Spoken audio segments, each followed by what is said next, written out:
અમૃત બાપાના મેલડી માતની જય. માં, હું સુરતથી આવું છું. માં, આ મારો 8 વર્ષનો દીકરો છે.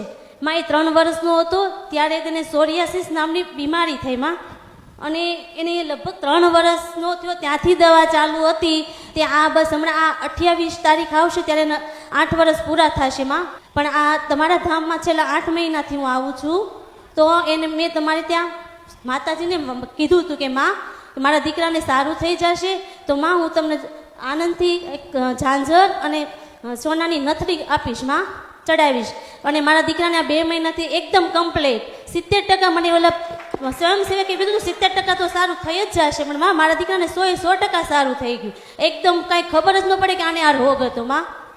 હા, પહેલાં આવું હતું બધું, આખા હાથમાં પગમાં બધે આવું હતું. નીચે રમવા જાય તો કોઈ છોકરા રમાડે નહીં તો રડતો રડતો ઘરે આવે, મમ્મી મારી જોડે કોઈ બોલતું નથી, મારી જોડે કોઈ રમતું નથી. સ્કૂલે જાય તો વેનના છોકરા એનાથી દૂર ભાગે, એમ કે તું અમારી જોડે નહીં, એમ અમારી જોડે નહીં એમ. પણ માં, અત્યારેના શરીર પર કોઈ ડાઘ નથી રહ્યો માં, તમારી કૃપાથી. અમારા હજારો ને લાખો અમારા ગુના હશે, પણ તમારા ધામમાં આવ્યા પછી અમને જાણવા મળ્યું માં, અમારી ઘણી ભૂલ હશે, પણ તમારા ધામમાં આવ્યા પછી મેં પ્રવચન સાંભળ્યું, પછી મને બધું મળ્યું, જોવા મળ્યું, સાંભળવા મળ્યું, અને મેં ઘણું કર્યું માં, ભક્તિ પણ કરી માં. હશે અમારા ગુના, પણ માં માફ કરજો અને અમારા છોરુને રાજી રાખજો માં. હાવ હાવ હાથ બતાવો બેટા.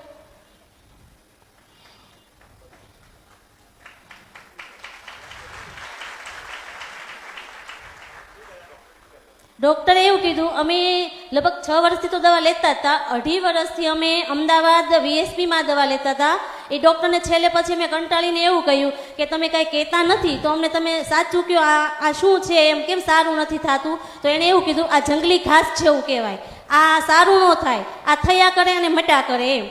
એટલે અમે તો પછી કીધું તો વાંધો નહીં. પછી અમે અહીંયા આવ્યા એટલે માની માનતા રાખી એટલે મારે સાવ સારું થઈ ગયું માં. એટલે રડતો રડતો મને કહેવા આવે, મમ્મી મારી જોડે કોઈ રમતું નથી એમ, હું એકલો પડું છું એમ.